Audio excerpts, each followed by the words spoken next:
Esto No es Político desde el cafecito aquí en La Mariscal. Estamos con Yanine Cruz. Ella es presidenta del Consejo de Comunicación, ha sido asambleísta, fue concejala en Loja, ¿no? Así es. También nos va a contar un poco de su trayectoria. Ha sido un gusto tenerte aquí, Yanine. Gracias por estar. Gracias, Sol. Igual que gusto poder coincidir contigo, así que podemos conversar. Ahora estás al frente de una tarea que es titánica en un contexto de violencia para los periodistas, de presiones no solamente por parte del crimen organizado, sino por parte de actores políticos, y que además se han degradado como estas condiciones del ejercicio periodístico en los últimos años. ¿Cómo se maneja una entidad que busca, procura, además que no tiene presupuesto, garantizar que ese ejercicio se haga, sobre todo porque es un derecho de los ciudadanos de estar informados, acceder a información plural, diversa, contrastada, verificada? ¿Cuáles son los más grandes desafíos de estar frente al Consejo? Bueno, primero quiero señalar algo. Alguien decía que no deberíamos tener un mecanismo de protección para el periodismo, porque esto ya evidencia de que algo está pasando en nuestro país. Evidentemente, nunca el periodismo es aliado del poder, creo que eso se siente.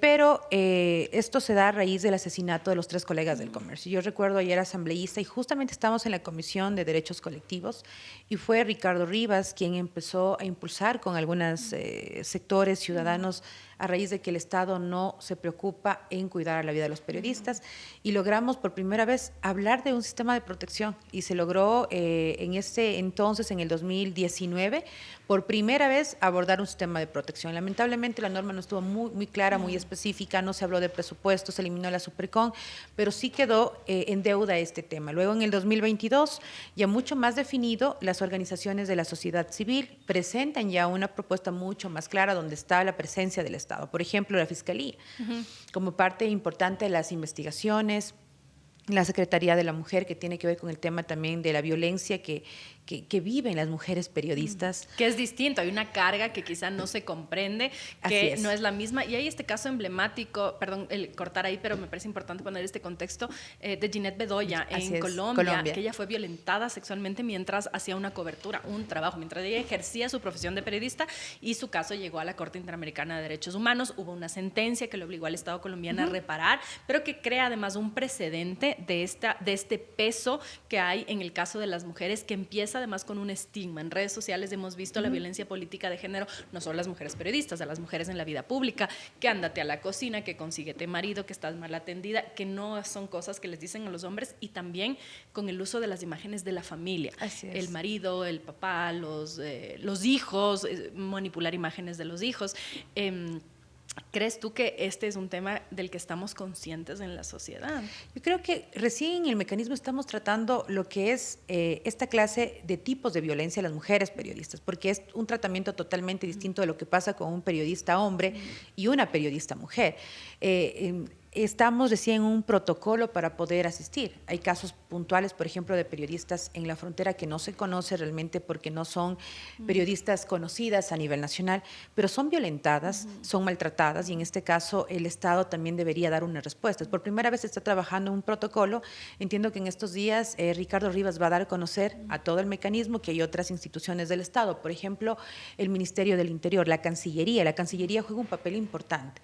Cuando pasó el tema de Ginette Bedoya, el caso obviamente de Nos Faltan 3, en el caso del comercio, obliga una sentencia ya a que existan en estos hermanos países un protocolo de asistencia en las fronteras. Entre países. Entre países. Entonces, abordaron el tema de Ginette Bedoya porque ella ingresa a una cárcel a hacer una cobertura y es violentada.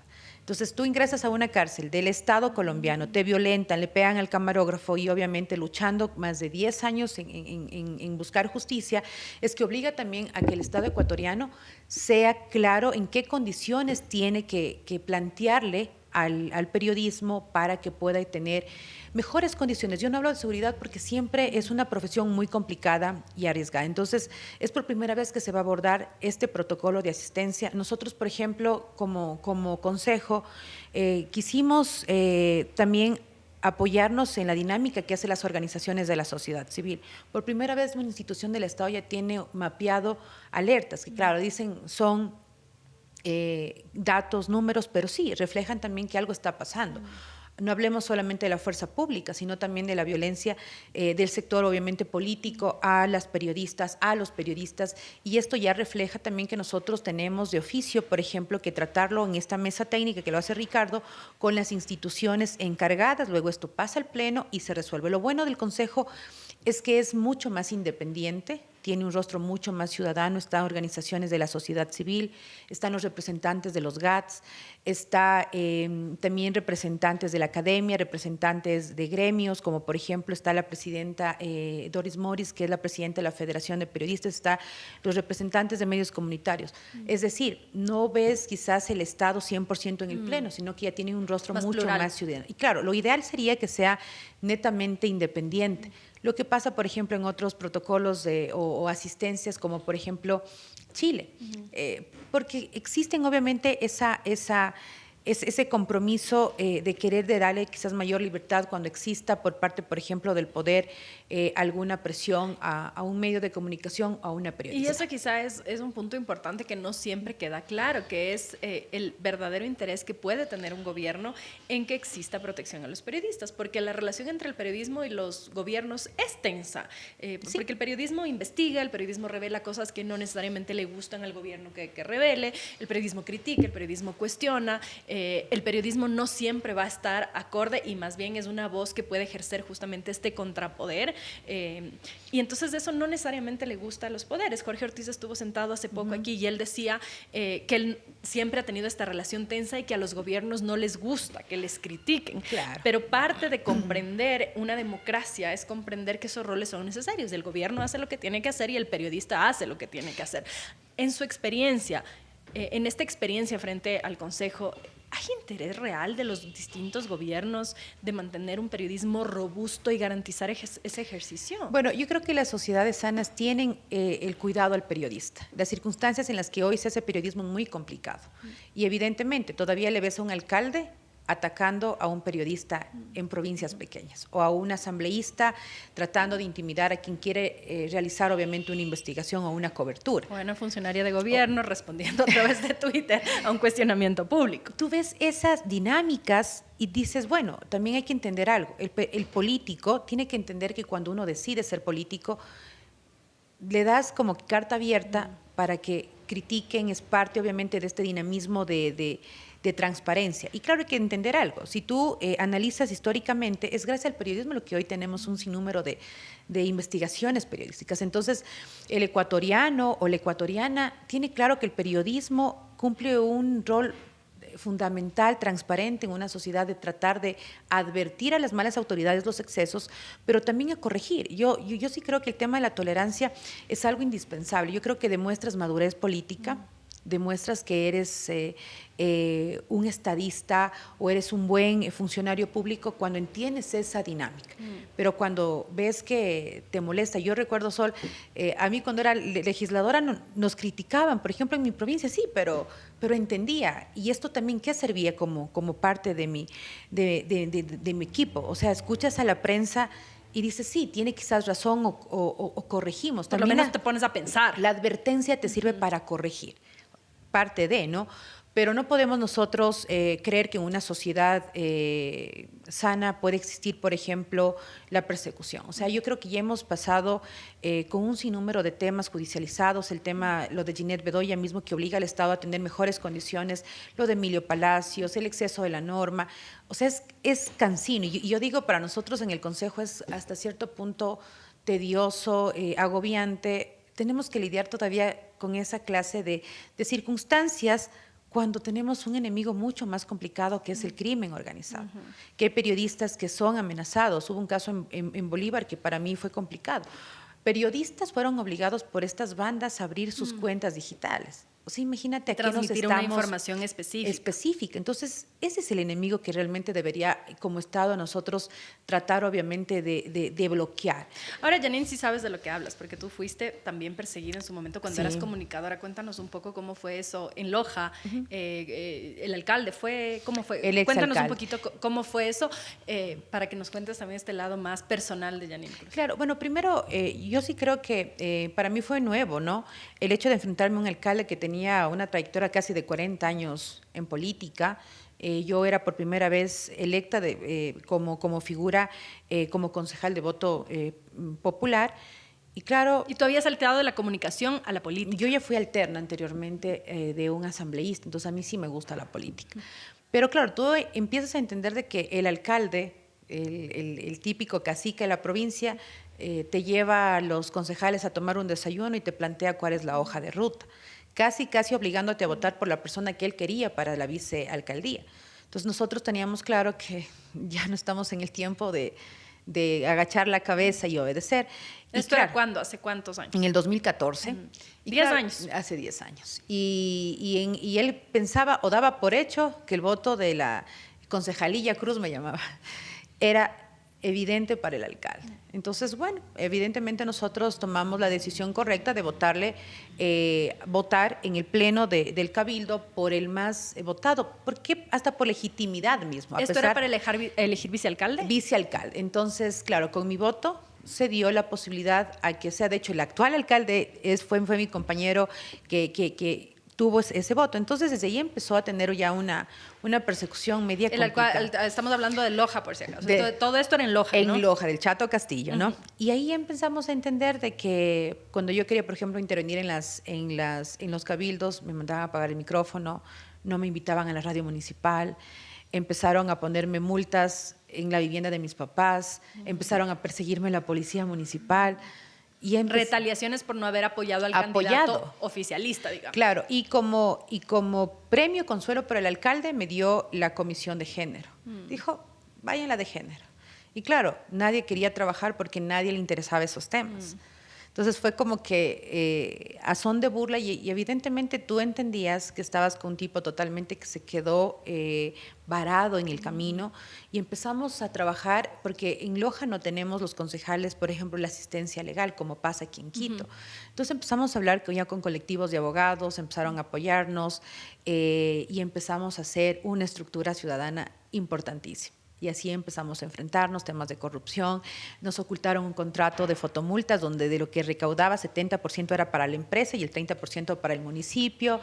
Y yo recuerdo, lo más complicado es que solicité información sobre el contrato de fotomultas, nunca nos dieron y me tocó ir notaría por notaría en todo el cantón, hasta que logramos, creo que la tercera semana, estar ahí. Fue con un colectivo ciudadano y de jóvenes. Fue una cosa... ¿Porque las notarías tampoco querían firmar? ¿O? No, porque claro, le conocían, pues, ¿no? Al alcalde, o sea, era un poder importante. Claro. Entonces, ahí entendías que se necesitaba otra clase de hacer política. Y evidentemente fue la primera demanda, porque yo era muy crítica del alcalde. ¿Y quién te demandó?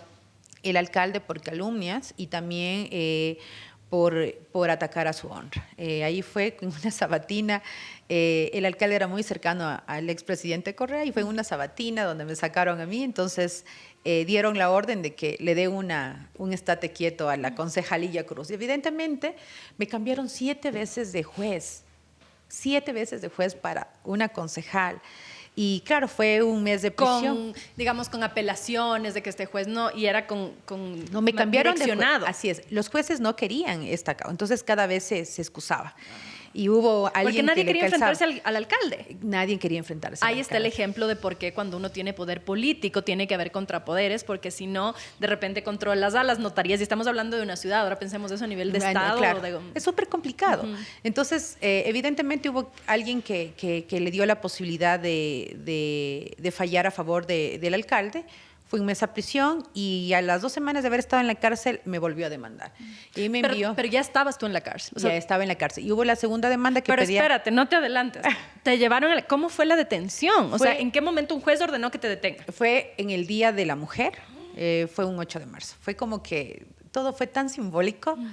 ¿Por qué lo haces? Es como que a las revoltosas, dales lo que quieren, dale su merecido. El castigo aleccionador. Así es, entonces... Pero llegó la policía, ¿y dónde estabas? Ya tenía la boleta, entonces a nosotros ya nos llamaron de la policía que no quieren hacer el escándalo y obviamente tampoco me iba a prestar, entendía que ya tenía que entregarme o me iban a sacar de cualquier lugar. Entonces con la policía hablamos para poder hacer todo tranquilo y claro, me llamó la atención porque era un motín de policías y había mucha gente. Entonces todo jugó en contra del alcalde, porque quería como que tratar de provocar miedo Y fue todo lo contrario, porque yo me quedé sorprendida de la cantidad de gente que había fuera de la cárcel.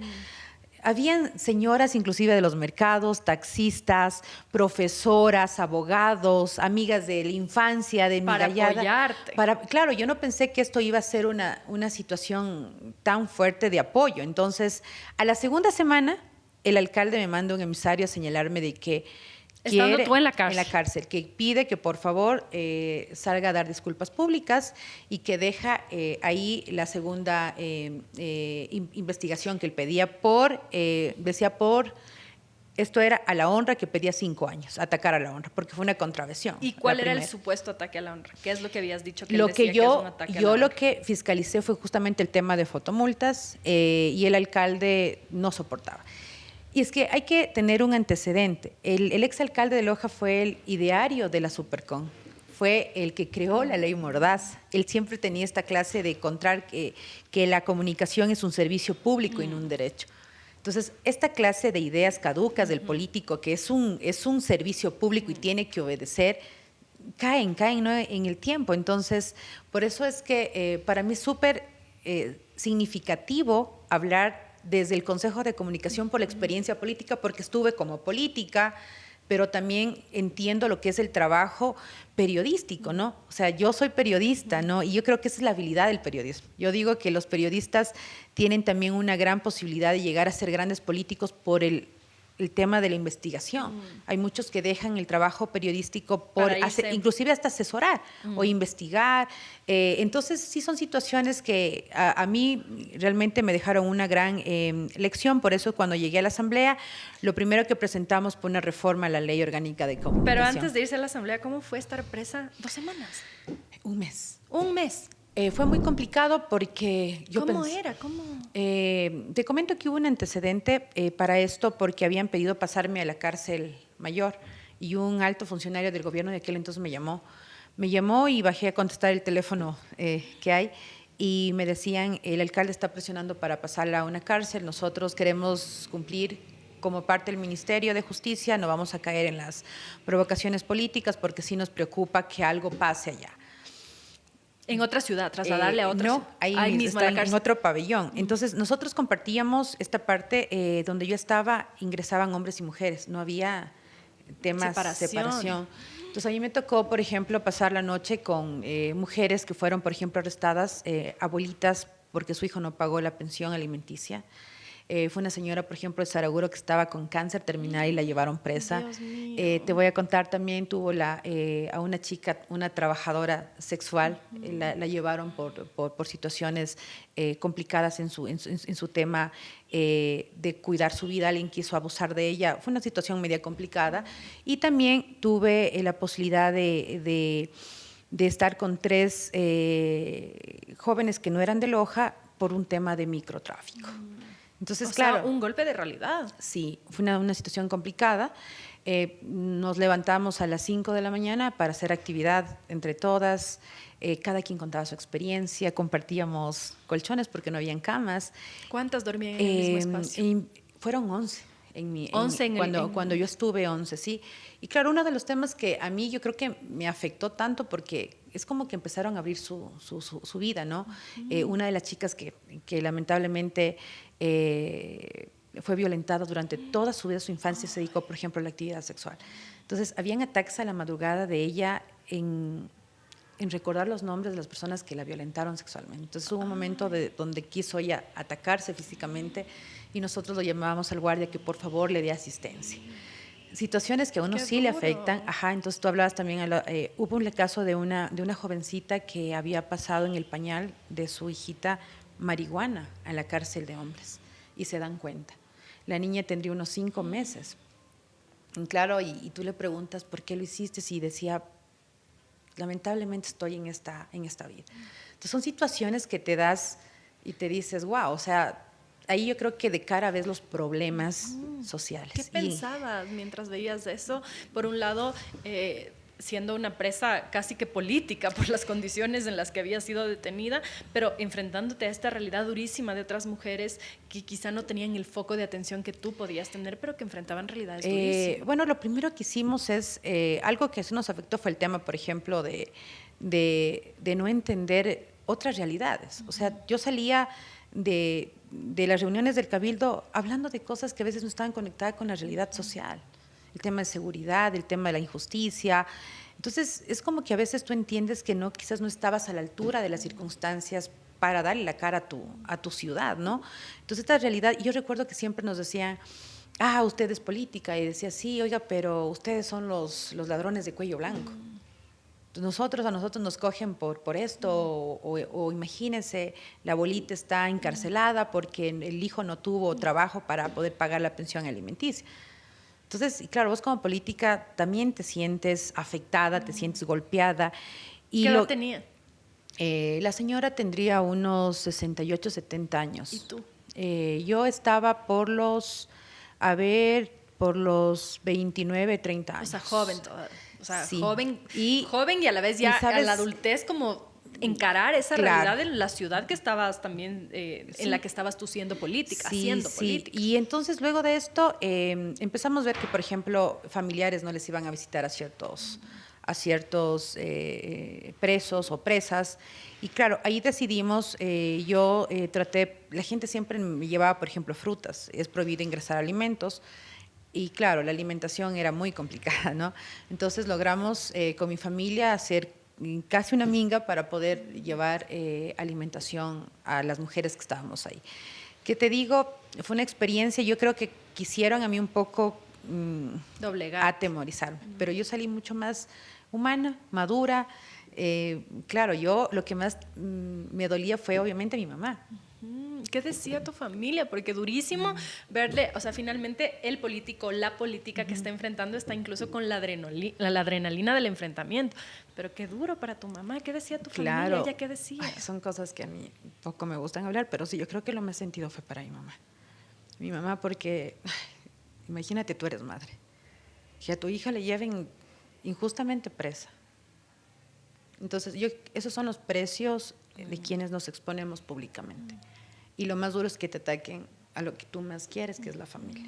Hoy te digo, como madre, uno como madre entiende que lo intocable para nosotros son los hijos.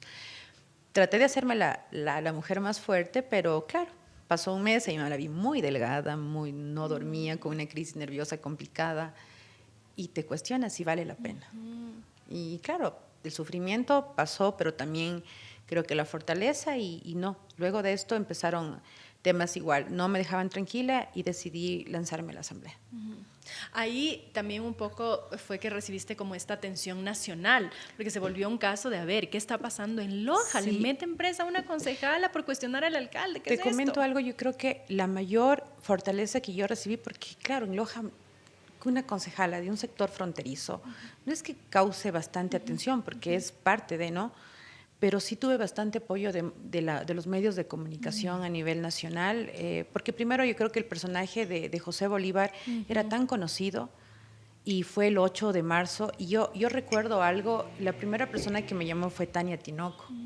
Era la primera vez que me llamaba y me decía, Janine, usted no me conoce, sabe que estamos para apoyarla, y vos dices, wow, o sea, pensé que esto no lo conocían, y así empezaron a hablar organizaciones de apoyo, porque el tema era lo siguiente, tú tenías, siendo concejal, pero salías ya de la concejalía a defenderte en temas legales que el alcalde todavía después siguió molestándome. De hecho, todavía hay un proceso en la fiscalía que tengo que todavía... ¿De esa época? De esa época, claro. Las fotomultas el tiempo me dio la razón, hay un informe de Contraloría y el alcalde me demandó por tráfico de influencias, como que yo obligué a que le pongan un informe en Contraloría. Son temas que nos toca lidiar, ¿no? Pero ahí está la mano poderosa que controlaba, por ejemplo, notarías, jueces, que tenían un poder fuerte en la provincia. Eso evidencia cuál es el riesgo de darle un poder ilimitado, ¿no? Porque que pueda reelegirse varias veces, eso permite armar unas argollas que se convierten en un peligro para los ciudadanos. Sí. Por eso yo creo que es importante el contrapeso, la otra parte. Porque si hay alguien abusivo, una autoridad que va más allá de sus responsabilidades, tiene que alguien ponerle, estate quieto, porque imagínate si tenemos una persona que controle todo. es súper lesivo. Y aparte que todo en la vida llega con justicia. O sea, hemos evidenciado gobiernos y personas que tienen un aparataje para poder obviamente controlar. A la larga no se logran salvar de la justicia porque tarde o temprano tendrán que darse eventos donde se investiguen. El poder es efímero. Hoy fui concejal, fui legisladora, hoy soy funcionaria pública, mañana seré una ciudadana. El poder es transitorio. ¿Por qué la política, Janine? Porque mi papá es un hombre político, porque mi abuelo fue presidente municipal de uno de los cantones más pobres del país, que es Espíndola, y siempre vi eso en ellos. Entonces yo creo que desde pequeña siempre fui... mi papá, por ejemplo, todo el tiempo me inculcó eso. Y desde ahí yo creo que es un tema que ya nace y no sé, me gusta. ¿En qué momento fue quizás como este despertar de Janine en política? Algunas personas han contado aquí, me acuerdo que Lolo Miño estuvo sentada aquí y ella contaba que cuando era pequeña hizo una manifestación. Ser político, porque bueno, la política no necesariamente es el ejercicio partidista, sino tus posiciones frente a la vida, lo que defiendes, tus posturas. Por eso esto se llama Esto no es político, porque todo es político. Y ella decía que cuando era niña a unos albañiles le habían maltratado a un perrito en una construcción al lado de donde estaba y que había salido con sus primas a hacer una manifestación en contra del maltrato del perrito, y que ella cree que desde ahí fue como es que se marca esta impronta que tiene ella de defensa de los derechos en el caso de ella como abogada. En tu caso, ¿en qué momento recuerdas algo que fue esto demuestra que la Janine Cruz va a terminar siendo una política, ejerciendo la política de distintas formas, como asambleísta, concejala, hoy defendiendo una causa que es la libertad de expresión y la protección a yo recuerdo algo, mi papá salió a una manifestación, yo tendría unos 4 años, 5 años. Y es impresionante porque mi papá estaba al frente de la marcha conmigo y yo era con un vestido y con unos zapatos de vuelito, ¿te acuerdas? Los de charolcito. Así es. Y desde ahí, y me gustaba, y en algún momento hicieron porque no les pagaban. Y ¿Tu papá era maestro? Sí, mi papá sí, era maestro y fueron a hacer una huelga fuera de la gobernación. Entonces yo me acuerdo de estos datos y claro, tú ves que vale la pena arriesgar, levantar la voz y desde ahí como que me quedé como que flechada de esa forma y la admiración y ver que salen a los medios. Por ejemplo, yo para decidirme a ser periodista fue un tema que toda la vida lo quise. Mi papá me apoyaba y mi mamá... pero el periodismo no te da, hija, que comer, pero el periodismo es enfrentarte, pero el periodismo, yo quiero que seas médico. O sea, ahí tú dices, no, yo acuerdo mi papá decía, tú tienes que elegir lo que te haga feliz, y efectivamente, ¿no? La comunicación. O sea, si eres de esas suertudas que desde temprano sabías que ibas a ser. Yo digo, Dios mío, qué bestia, es una suerte tremenda, ¿no? Como otros que hemos explorado 20 caminos antes de llegar a donde estamos, pero en tu caso sí sabías desde jovencita que ibas a estudiar periodismo. Pero claro, el tema es que en las provincias es muy complicado. Por ejemplo, las empresas o los medios de comunicación, en el caso de Loja la mayoría no tiene empresas. Entonces ahí lo haces porque es una pasión. La comunicación es una pasión y claro, parte de eso es que no hay además esta comprensión. Tú vas al médico, el médico te cobra, tú pagas la consulta y te vas. Pero en el periodismo, ¿cómo se hace esa transacción de que te pago? Porque yo leo mucho que cuando nos insultan, ¿no? Nos dicen, la plata te interesa, Pautero. Es como, señor, así como usted tiene un sueldo, yo como periodista por entregar información, opinión, reportajes, lo que fuere, necesito un sueldo porque... puchica, para vivir uno necesita un sueldo. Así es. Entonces, esta incomprensión de cómo trasladar este servicio que damos los periodistas de forma masiva, porque no es que tú llegas a mi consultorio de periodista y yo te doy la información, sino que lo doy masivamente, y justo es un desafío ahora cómo ejercerlo por el tema de la pauta, que es una forma legítima de financiamiento, pero que hay muchas otras formas que hoy están en discusión y que permiten a los ciudadanos tener esto, porque la gente cree que tú te sientas en la cámara y se produce la magia, pero esto necesita un financiamiento. Si estamos aquí sentadas conversando, quiere decir que yo no estoy haciendo otro trabajo y que por lo tanto requiero un ingreso para poder hacerlo y que ustedes tengan la dicha de escuchar a Janine Cruz o a cualquier otra persona que se siente aquí. Es que es así, pero sobre todo hay un tema. Uno quería ser presentadora de un medio como Ecoavisa, como Teleamazonas, porque los grandes medios de comunicación. Entonces uno siempre se proyectaba a eso. Por ejemplo, para mí ver a colegas que están en medios de comunicación grandes es... qué chévere, o sea, lograron tener una voz más allá de Loja y logran también hasta visibilizar la realidad de Loja. Entonces, eso es interesante. En Loja no puedes, o sea, de hecho hay encuestas, hay estadísticas donde por nota, un periodista puede ganar $5. Imagínate. ¿Cómo vives con $5 por nota? Y claro, y hay que entender que es una de las profesiones más arriesgadas y tan vitales para nuestra sociedad. O sea, la gente tiene que valorar el trabajo periodístico porque día a día sabe qué pasa con su país, con los impuestos que paga gracias al periodismo, ¿no? Entonces, ¿y qué crees tú, Janine, sobre este planteamiento que he visto que a raíz de lo de Alondra Santiago se arma un debate que en Estados Unidos está bastante resuelto, que la gente dice de frente, yo soy demócrata, yo soy republicano, a mí me gusta este presidente, me gusta… Alondra ha hecho un activismo y aquí la tuve y le pregunté mucho porque hay cosas con las que yo no concuerdo sobre estas posturas. Yo hago periodismo político varios años y yo jamás he dicho voy a votar por fulano o sutano porque creo que es muy arriesgado y que pueden golpearte a ti, porque luego te van a venir a decir, pero tú dijiste, es decir, esa es mi forma de hacerlo. Alondra sí tiene una postura política y la dice, yo apoyé a Luisa González, etcétera. Ella plantea y se plantea también de algún modo, quizá incluso como actora política, si quieres plantearlo así, pero finalmente lo dice de frente. ¿Qué opinas tú? Porque ella decía aquí, yo lo digo de frente, hay otros colegas que igual están respaldando un gobierno y no lo dicen de frente, decía ella. Creo que es un tema de debate y es un tema sensible. ¿Tú qué crees sobre estas posturas de decir de frente si estás o no estás con un gobierno, si te gusta o no te gusta o un partido político? ¿Cómo crees tú que en honor a la transparencia, las audiencias quizá puede funcionar, pero también es muy delicado por el tipo de información que tú vas a manejar? Yo creo que perdería la esencia el periodismo. Una cosa es el activismo, porque si nosotros de frente diríamos yo soy blanco, verde o rojo, te conviertes en un activista. Entonces, ¿y por qué no lo puedes? Yo creo que no lo deberías hacer porque tú eres la voz de un país. A la larga, la información que tú manejas es en ese sentido. Claro está, tendrás tu tendencia, tu pensamiento, tus principios, pero yo sí creo que un periodista tiene que ser lo más frío en ese sentido. Tratar de llevar el mensaje a un país. Desapasionarse también un poco. Exacto. Aparte, somos catalogados los periodistas como defensores de los derechos humanos. Entonces es parte de también entender que la columna vertebral de un país es gracias a la voz que uno hace. No tener estos tintes es muy complicado hacerlo porque, como tú dices, una vez se apasiona. Además que, de todas maneras, y eso quizá nos pasa a muchos periodistas, la gente te interpreta. Entonces creen que porque tú haces una columna o un reportaje o das una opinión, lo que fuere, ya te conocen. Cuando en realidad hay mucho por detrás de eso. Y a mi modo de ver, un periodista tiene que ser crítico con el que esté sentado en el poder, sea cual fuere. Sí, por supuesto. Yo recuerdo una de las notas que tú hacías en GECA fue el tema del aborto, recordarás. O sea, es parte de… Y recuerdo ahí que hablamos contigo como asambleísta y justo estaba pensando ahora que decías, porque yo también escribí una columna y me acuerdo que tú nunca te quejaste por esa columna, que era una columna en la que yo decía nadie entendió nada. Y estaban ustedes, tú, Ana Galarza, Cristina Reyes y Tangi Vera, que les habían presentado en un medio, en una revista como Los Ángeles de la Asamblea, alguna cosa así.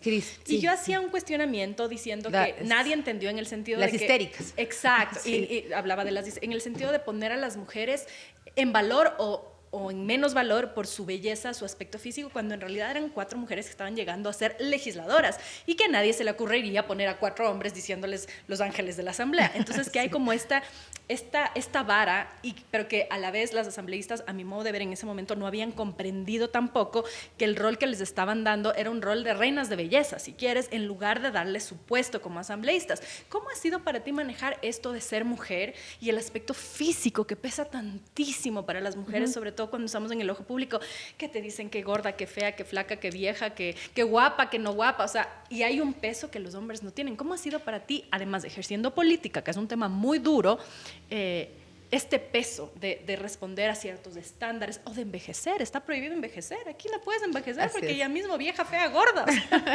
¿Cómo ha sido para ti eso? Sí es complicado, sobre todo te digo porque nunca dan el valor de que es un mérito de la mujer llegar a donde estás.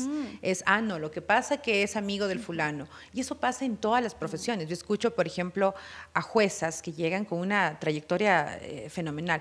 No, es que es amiga o es ahijada y tratan de menos con fulano, ¿no? Tal cual. Entonces, eso sí fue complicado. Por ejemplo, pasó algo en la asamblea que me pareció, para mí creo que fue lo más duro. Yo tenía ya a Joaquín recién nacido, ¿no?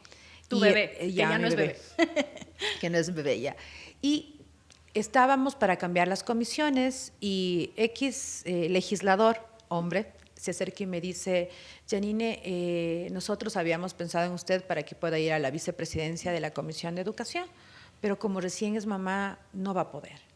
Entonces yo me quedo como que, no voy a poder. ¿Qué no voy a poder? Sí, lo que pasa que el tema de la maternidad, el tema de la lactancia, le dije, no, puedo. Entonces ahí tú entiendes que todavía es tan complicado, es como que menosprecias. Por supuesto que es duro. Además que te están dando decidiendo, como decimos los serranos, claro, porque finalmente si tu decisión es, sabes que por la maternidad no lo quiero hacer en este momento, es mi decisión, pero no te pueden dar decidiendo. Pues. Entonces tú dices, no, y al contrario, lo hablé, no le dije, yo quiero ir. Y de hecho lo llevábamos a Joaquín porque estaba bebé, cumplía lo que tenía que cumplir, pero también no podía yo dejar de lado de ejercer mi responsabilidad como legisladora. Y si tú analizas las comisiones, cuántas presidían hombres y mujeres, era mínimo. Y vos dices, no puede ser. Entonces también es un tema que tú deberías entender que no es fácil para la mujer. O por último, te sacan una fotografía y, no, que se ha operado, que está gorda, que... Es parte de, lamentablemente, de entender que existe para la mujer expuesta en todas las profesiones y pasa con periodistas. Hablábamos con María Isabel Carminiani, que estuvo también aquí, y ella decía que a ella le han dicho que por qué no se hace una cirugía de la nariz, que quedaría mejor, que por qué no se hace una lipo, decía ella. Y ella decía, yo estoy feliz así como soy. Y claro, también pasa un poco porque quizá... Y es un tema como polémico, ¿no? Hay unas mujeres que sí deciden hacerse muchos retoques, pero más allá de que decidas o no decidas, hay un tema de que hay una presión para que hagas, porque si fuera una sociedad tranquila en la que no te presionan tanto, capaz ni siquiera te harías tantas cosas invasivas. Hay estudios de cuánto les cuesta a las mujeres hacerse desde el tinte. Yo soy súper canosa, entonces desde el tinte de pelo, cuántas veces te tinturas, cuánto te cuesta eso, versus a los hombres. Un hombre expuesto con canas, dicen, ay no, pero qué sexy, las canas le quedan súper... Una mujer con canas, qué descuidada, la vieja esta, cómo se ha dejado. Entonces, un poco en ese sentido, tú sientes... porque yo he dicho, o sea, a mí sí me gustaría romper con algunos estándares, o sea, intentar, yo hasta ahora no me he puesto Botox, por ejemplo, pero capaz algún rato ya digo, no, sí, estoy muy arrugada, o sea, no va tanto el cuestionamiento a que lo hagas o no lo hagas, sino también a que hay detrás de eso una mirada política de cómo las mujeres deben ser. O sea, yo veo colegas que hoy parecen más jóvenes que yo y que tienen 15 o 20 años más que yo, también por esta presión de siempre verte joven, cuando es parte de aceptar que si estás vivo, un día ya no tienes 20 años, pues tienes 40 o tienes 50 o tienes 60 y que es normal. Bueno, le ven a Julia Roberts, no, pero Julia Roberts hecho pedazos. Bueno, la señora tiene 60 años, o sea, es un peso muy cruel también. No siempre se fijan, o sea, en lo mínimo. Pero también es la decisión ya de cada quien. Si tú decides, por ejemplo, pintarte el cabello es porque te da la gana y quieres verte bien. Pero sí hay una presión, o sea, total, se siente en política. Eres expuesta. Por ejemplo, ustedes que vienen de pantalla grande, tienes que estar siempre pendiente de verte bien, porque es parte de, ¿no? Pero sí existe ese mensaje negativo. Por ejemplo, yo tengo un amigo en el trabajo donde dice, las señoras, porque ya van a cumplir 40 años. Digo, eso es discriminatorio, me siento mal. Y claro, y lo hablamos, claro, es un poco de chiste en chiste, pero hay personas que empiezan a decir, no, ya está vieja, 40 años. Uy, no, ¿cómo le ha acabado el matrimonio? No, el embarazo. Y que el cuerpo cambia, oye, tienes una vida en la panza, o sea, ¿qué crees que es eso? Literal. Y también ahí la maternidad como un parteaguas, un poco tú ponías el ejemplo hace un momento de llevar al bebé, ahora hemos visto algunas legisladoras en el mundo que llevan sus bebés y que se ha roto un poco esta imagen, decíamos con lo mismo, ella decía, quizá al menos cuando sales de privilegios y estudias en una universidad privada, tienes algunos privilegios que te han permitido competir más o menos a la par que los hombres, el rato que eres madre, se parte por completo eso porque tienes, entre comillas, un retraso, porque bueno, tienes que dar de lactar al niño, porque tienes que ir a dar a luz. ¿Cómo ha sido para ti ese parteaguas de la maternidad y también el sentido de que evalúas la vida de una forma distinta? Una vez que tienes un niño, cuando tú estuviste presa, no tenías un niño. Me imagino que ahora, y si te llevan presa, o sea, la primera preocupación, angustia es el guagua. Sí, ¿Cómo ha sido para ti ese parteaguas de la maternidad? A ver, fue realmente, es que es otro mundo. Solo las mujeres que somos madres comprendemos la dimensión. Ni siquiera a veces las parejas pueden entender. Y ese mismo cambio en tu vida 100% te obliga a ser mucho más cauta, tienes un instinto mucho más desarrollado, pero evidentemente es un desgaste mucho más fuerte. O sea, en el caso personal como política, por ejemplo, yo no quería, es mi único hijo, yo no quiero dejar de aprovechar, por ejemplo, la lactancia. Entonces me tocaba, por ejemplo, a Joaquín, que llegar con pañalera, me tocaba estar en la comisión, Es parte de, pero también... ¿Y cómo se veía el entorno? Yo recuerdo que fue la primera vez que lo llevé a Joaquín y claro, gritaba, te digo, tenía miedo también de la reacción, porque yo tenía miedo que alguien me diga, Janine, no es el lugar para los hijos, puede pasar. Y recuerdo que no había, estaba Lourdes Cuesta también embarazada, no había un lugar para dar de lactar al bebé. Entonces yo recuerdo, así es, le mandamos una carta a la presidenta, a Elizabeth Cabezas, que necesitábamos un espacio.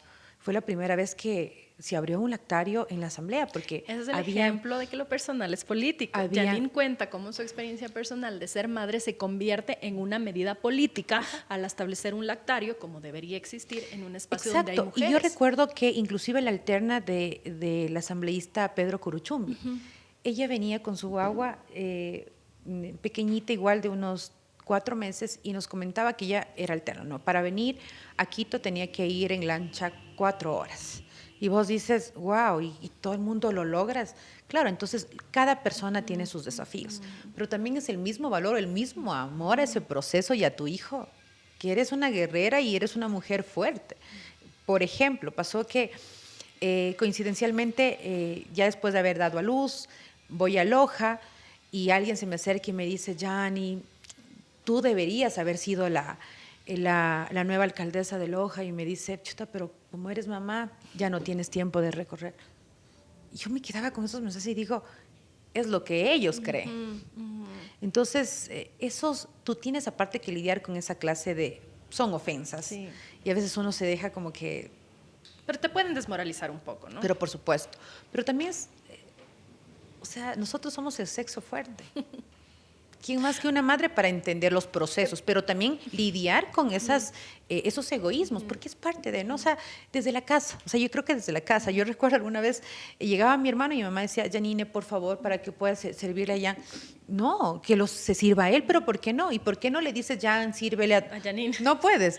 Entonces, son cosas Pero al ser son madres detalles. de hijos varones, también eso nos desafía a criarles a esos hijos varones distintos y en igualdad, y con esta mirada Así de que es. sí, a ver, entonces yo a mi hijo le digo, mijito, hoy te toca servirme el yogur a mí, por favor, Exacto. tráeme. Y él se levanta y me sirve, y es pequeño todavía, pero son esos pequeños ejercicios que uno hace desde temprano, rompiendo este sesgo que es muy común en las familias ecuatorianas. Sí, por ejemplo, yo te digo, con mi hijo, Joaquín, llega un momento y dice, quiero pasar más tiempo mamá y papá con ustedes, voy a ayudarles. Entonces, me acuerdo, tuvo una actitud tan linda de coger y jalar un banco, mamá, quiero lavar el plato. Y vos dices, está bien porque lo enfrentas para su vida. A que sea un adulto funcional. Funcional, y para que él pueda entender. Eso yo ya veo con mayor libertad, porque antes no podías. O sea, eran las mujeres las que tenían que estar en ese proceso de preparar y de cocinar. Y ahora también hay como, es inevitable, no sé cuál sea tu experiencia con algunas madres que se han sentado aquí, es que de todas maneras sí haces pequeñas renuncias en la maternidad, sí. y no existe, hablábamos, me parece que eso fue con Diana Pazley, que decíamos, eso de la conciliación absoluta existe, no es tal, porque es inevitable que si es que quieres pasar tiempo con tu hijo, tengas que renunciar. En mi caso, por ejemplo, mi bebé era pequeño y yo ya dejé de irme a ciertos viajes de coberturas, porque bueno, a ver, si tienes 6 meses no me puedo ir, o había un curso que te vas a no sé qué país y te han seleccionado, no me puedo ir un mes con un guagua de 6 meses, o sea, por más que el padre tiene 6 meses y es pegado a mí, y yo no me quiero perder eso. Entonces también hay como estas pequeñas renuncias que ¿cómo lidias tú para hacer las paces? A mí personalmente, yo ya hice, o sea, yo he hecho las paces, es decir, bueno, es parte de la maternidad, yo elegí, me encanta ser mamá, si pudiera tuviera 10 hijos más, si no fueran tan caros, si no demandaran tanto, pero en mi caso yo he aceptado, hablo con amigas y es como, es que no puedo, no sé qué. ¿Cómo ha sido tu caso esto de aceptas que hay pequeñas renuncias, haces las paces con esa realidad? Gracias. No son pequeñas, son gigantes renuncias. Claro, o sea, si, por ejemplo, a mí me cambió, mi hijo me cambió. Antes yo tenía más tiempo, por ejemplo, para lanzar investigaciones y llegar a la fiscalía, presentaron su número de denuncias. O sea, ya tú tienes que entender que también una ola de ida y una ola de regreso. Y ya te empiezas a cuestionar muchas cosas, y claro que renunciabas, ya no tienes tiempo para, por ejemplo, investigar como lo hacías antes. Tiempo personal también. Personal, ¿no? Por supuesto. Tu hijo se enferma, no puedes viajar. A veces entienden, a veces no. Sobre todo porque yo soy política y muy cercana a la gente de Loja. Entonces, había, por ejemplo, en el Cantón Zapotillo, en el Cantón Macará, en el Cantón Calvas, alguna invitación. Ya no tenías la libertad como puedas hacerlo. Entonces, sí son renunciamientos. Por ejemplo, yo renunciaba a candidaturas. Yo no quería, porque estaba en un proceso de disfrutarlo a mi hijo, porque decidí eso. Entonces, pero claro que sí pesa. Que ojo, también es un privilegio. Sí, porque, por supuesto. Y quizá eso es, María Paz Hervis estaba aquí, presidenta del Comité Empresarial, y ella decía que le dicen, bueno, pero ¿cómo está tu matrimonio? Bueno, pero ¿con quién se quedan tus hijos? Que es como, a ver, pero ¿por qué a mí me preguntan eso y a mi marido no le pregunta a nadie eso? ¿Por qué el peso de que el matrimonio esté bien? ¿Por qué el peso de que los hijos estén bien tiene que recaer siempre solo sobre la madre cuando es una tarea compartida? Y dar esas explicaciones también es cansino, ¿no? Pero por supuesto, mala madre si tú lo dejas. Sí. No, oye, pasa que uno dice sí, o sea, a veces pasan y dices no, pero en realidad, pero es el trabajo, porque uno ha normalizado eso. Por Dios, lo importante es demostrar que también la mamá es capaz de todo. Y esta es ejemplificador para tu hijo. Claro, y construir además una vida fuera de casa, porque lastimosamente, y cuando uno conversa con mujeres de otra generación, yo he hablado con tantas mujeres escuchando así, y dices, la señora que administra mi edificio, es una señora que tiene 70 y pico de años, y yo siempre le digo, Martita alcaldesa, porque literalmente ella podría gobernar la ciudad, es una señora que probablemente no tuvo las oportunidades que tendría, porque en su época no necesariamente iba a la universidad, capaz se casó muy temprano, es decir, si ella habría sido impulsada, como hoy tenemos el privilegio de nosotras poder participar, que haya una política aquí, que unas niñas vean y digan, yo quiero ser como Janine, o que hay una periodista hablando de política y digan, yo quiero ser así, etcétera. También te plantea que estas mujeres que en su momento no tuvieron esas oportunidades, en algún momento quizá también hay esta frustración de que, bueno, los hijos se casaron, se fueron y el nido se quedó vacío y de repente, ¿qué me queda en la vida? Entonces, un poco este balance que es, yo creo, el desafío mayor de cómo cuidas tu nido, tu casa, tus hijos, le das el amor, la presencia necesaria. Aquí estuvo Luz de Elena Coloma y ella decía que en algunos momentos de su vida ella no estuvo lo presente que hubiera querido estar, porque todavía estabas en este descubrimiento de cómo hacer las dos cosas a la vez, que creo que no está resuelto, ¿no? Y uno carga con eso. ¿Por qué no estuve en tal periodo de mi hijo? No pasa. Yo tengo amigas que tienen 3, 4 hijos. Es un mundo, ¿no? Y claro, ellas dicen, yo no estuve en el primero, no estuve en el segundo, y yo siento que hay una carga fuerte, lo que tú decías, hay que saber como que hacer las paces con ese proceso y entender que es parte de la vida y también de la independencia que puedes dar. Por ejemplo, yo tenía terror de viajar porque no quería dejarle solo a Joaquín. Mi temor era que algo me pase, cómo va a quedarse él. Son temores naturales, yo creo que de una madre. No sé si a ti como periodista, quien te ataca a ti, ataca también a la madre, quien ataca a la política es a la madre. Entonces, uno desde ese ámbito, por ejemplo, de mamá, se cuestiona un sinnúmero de roles. Y quizá en este momento nuestros hijos no tienen la edad todavía para ver, por ejemplo, los ataques. Yo hablaba justo con Luz de Elena Coloma y yo decía, eventualmente, en el caso de ella, ya tiene hijos grandes, iba a tener, de hecho, su primer nieto o nieta iba a tener. Y yo decía, ¿cómo el momento en que tus hijos ven esos ataques, que te insultan en redes, o sea, es muy fuerte también, de nuevo, no tienen la edad ahorita, pero en 1 año, 2 años. Cuando vean todo y es eso. como, ¿cómo confrontas también eso? Decir, tranquilo, hijo, lastimosamente esto es parte de mi trabajo. O el rato en el que tu hijo algún día te pregunte sobre que estuviste presa. Es decir, son explicaciones que ya con niños son dolorosas y fuertes. No, por supuesto. Eso pasó también en una entrevista que me sacaron el tema de Loja, que tuviste presa, y Joaquín escuchó, mamá, ¿qué pasó? Entonces, claro, todavía es un niño, pero claro, por ejemplo, las redes sociales hoy no perdonan. Y a veces montajes que te pueden hacer hieren el alma, te dejan cicatrices, pero claro, también hay que entender que eso a las mujeres, sobre todo quienes entendemos esta responsabilidad tan fuerte del tema público, ir preparando el camino, porque en algún momento va a saltar, te critica, no es que cuando estás expuesta siempre recibes flores, ¿no? Y olvídate, si eres una adversaria poderosa, vas a tener ataques poderosos. O que te consideren poderosa, por lo menos a veces no eres ni poderosa, pero sí, hay una cosa, que te consideren pero así. Sí creo que hay una misión, sobre todo entre las mujeres, en darnos valor, entre entender estos roles, entre apoyarnos y entre también entender que somos heroínas silenciosas, porque se apagan las cámaras, Sol, tú vas a tu entorno, yo voy a mi casa, a mi entorno, y sabemos lo que tenemos que lidiar, que tenemos que disfrutar también, pero es parte. Yo creo que cada mujer es una heroína silenciosa, o sea, por todo lo que implica ser madre, enfrentarte a este tema laboral. Entonces, nunca ha sido fácil. Yo por eso sí digo, es tan bien definido que somos el sexo fuerte. Y es por eso, ¿no? Entonces, no, a mí un sinnúmero de temas me ha pasado, pero yo creo que eso también un poco te hace madurar hasta inclusive espiritualmente, en el sentido de decir, no, yo voy a entregarlo todo para dejarle un ejemplo a mi hijo. Uno por ellos está aquí o no. Sí, claro, son los que te impulsan. Así está estudiado, ¿no? Que las madres del momento te vuelves hasta más eficiente porque tienes que resolver 10.000 cosas y tienes que resolver nomás, no hay otra opción.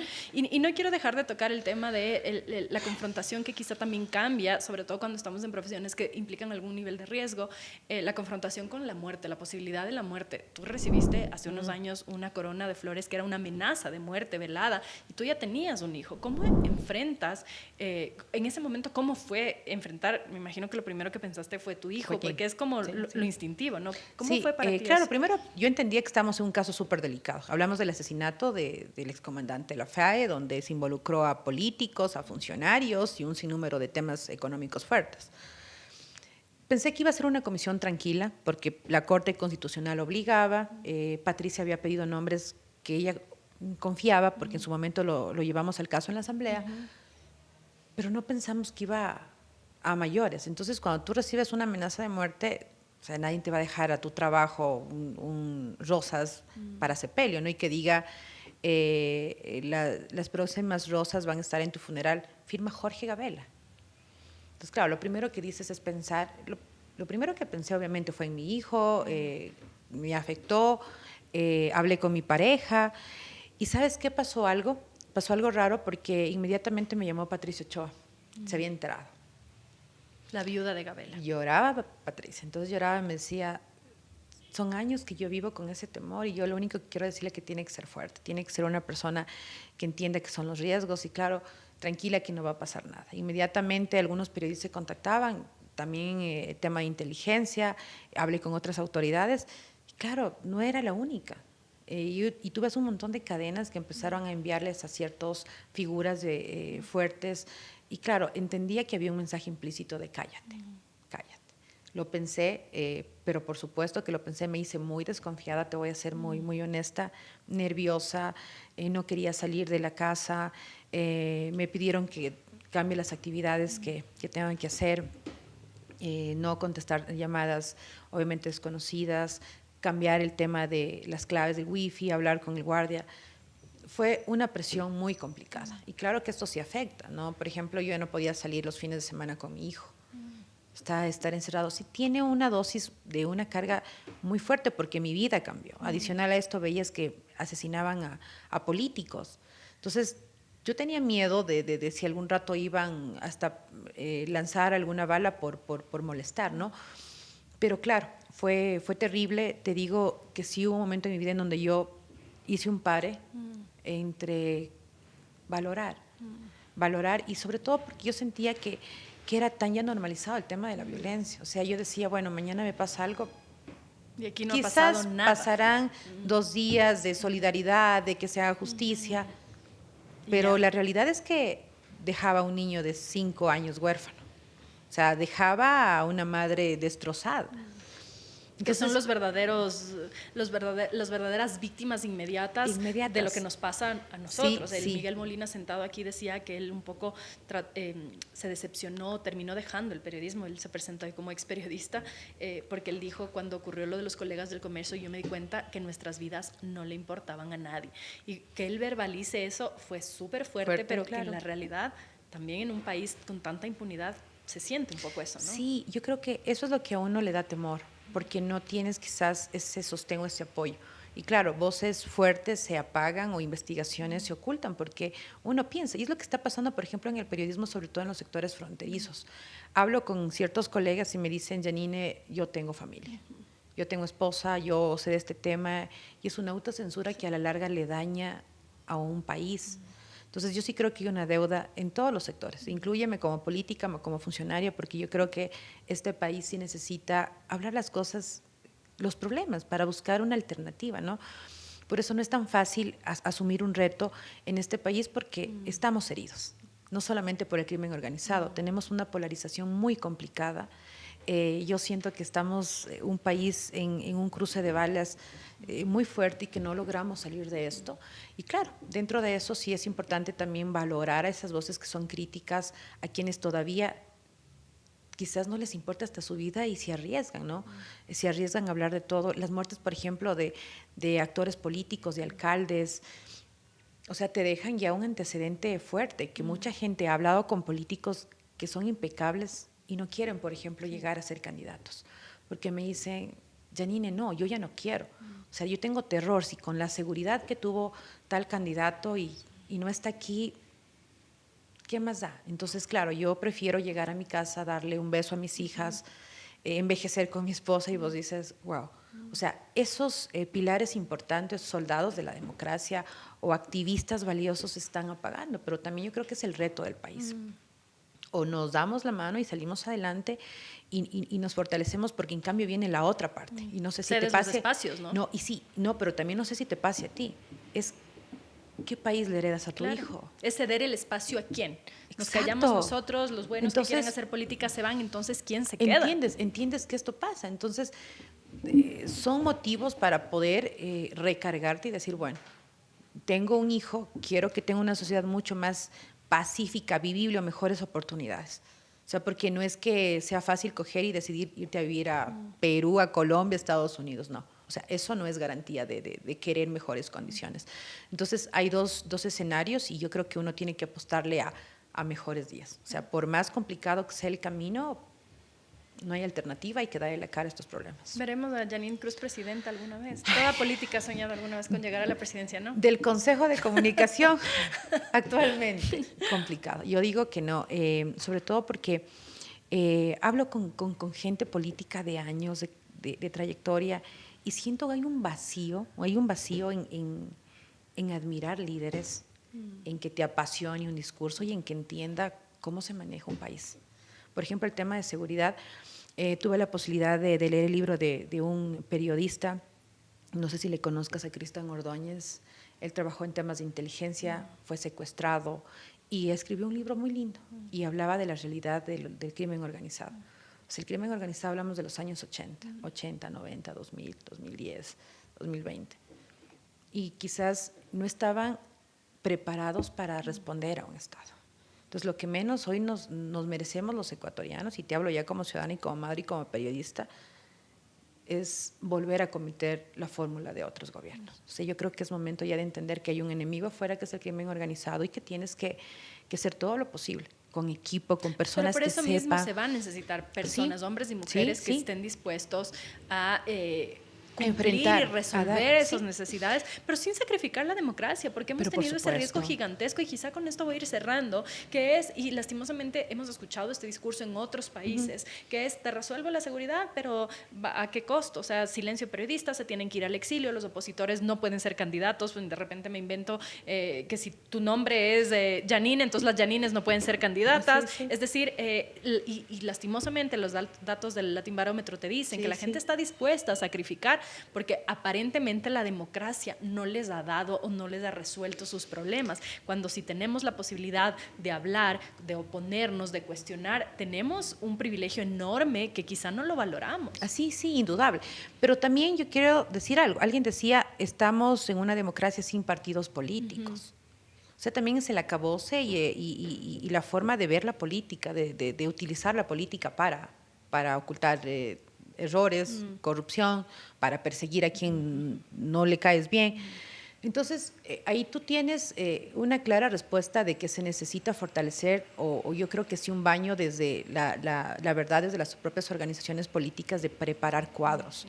Alguien decía que en Alemania, por ejemplo, claro, tienes una estructura partidista fuerte. Tú llegas a ser candidata y llegas a ganar y tienes un equipo fabuloso de gente que conoce toda la materia. también pasa lo que hemos visto, ¿no? Llegan al poder y no hay equipo. Exacto, entonces tú no puedes darte ese lujo de desperdiciar espacios donde conozca gente para poder salir adelante, porque cada espacio es importante y cada escenario sí, rescata al país, ¿no? Entonces, yo siento que eso falta en el país, y yo sí creo que todas las organizaciones políticas tienen que resolver esos problemas de liderazgo internos, formar a sus cuadros, porque la Asamblea vemos lo que tenemos. Pero nuevamente, eso significa, Janine Cruz, no salirse necesariamente de la política. Se acaba el Consejo de Comunicación y luego... ¿Qué has pensado para ti? No, bueno, yo ahora directamente terminamos, por ejemplo, de implementar el mecanismo. Y te digo, para nosotros fue hasta cierta manera una grata experiencia de ver cómo puertas internacionales o organismos internacionales están ahí vigilantes, inclusive viendo la situación económica del país. O sea, esperas de afuera y hay apoyo de afuera. Entonces, para nosotros ha sido un reto. Te digo, anteriormente tuve propuestas para lanzarme, por ejemplo, a la prefectura, no quise. Igual para la asamblea hubo una propuesta antes, tampoco. Pero también, después no se sabe. No, pero por ejemplo, ahora te digo algo. No he hablado de una candidatura mía, pero yo sí creo que también hay que renunciar. O sea, hay unos renunciamientos que tienen que existir. Si tú no tienes la aceptación, si tú no tienes la visión clara, o sea, no puedo ponerle al hijo del que es dueño del partido porque es el hijo. No, o sea, claro. No, eso no puede pasar. Entonces, también necesitas tener cuadros claros para ocupar ciertas dignidades. Así que veamos qué pasa, ¿no? Y no, yo estoy ahora tratando de dejar las cosas en orden. Todos los cargos son pasajeros, Sol, y claro, mañana habrán órganos de control que puedan verificar el cumplimiento o no cumplimiento de las metas. Creo que a todos nos pasa. Yo digo, diputados, asambleístas que cometieron errores, en algún momento también tienen que asumir responsabilidades. Lo que pasa con el Ejecutivo, con los ministros, con autoridades. O sea, ¿a qué le temes? Ay, ¿a qué le temo? En este caso será a mí, o sea, que le pase algo a mi hijo. O sea, yo creo que eso es como mamá, estamos en una edad donde son tan lindos y claro que no quieres que nada les pase, crecen muy pronto, a veces quieres meterles en una cajita, alguien decía, para que no les pase nada, pero bueno, tampoco podemos ser tan sobreprotectores. Alguien me decía, la sobreprotección es violencia. Sí. Y vos dices, no, es violencia, porque no dejas volar, crecer, madurar, independizarse. Yo creo que en este proceso estoy de entender esta parte tan importante de la independencia. ¿Y qué te da paz? Me da paz mi madre. La admiras mucho, ¿no? Ay, la amo, es mi vida, mi papá igual, o sea, pero sí, mi mamá. Muchas gracias, Janine, por haber estado aquí. Gracias a ti, me vas a hacer emocionar. Todo el que se sienta en ese sillón llora, así que esta fue la conversación con Janine Cruz en el cafecito. Vengan, tómense su café. Ella ya se tomó antes su café, por si acaso, por eso está solo con agüita. Y síganos, si no se han suscrito todavía al canal, suscríbanse para que seamos más y que pueda haber más episodios de esto y no se pierdan los siguientes episodios. Soy María Sol Borja, nos vemos en la próxima.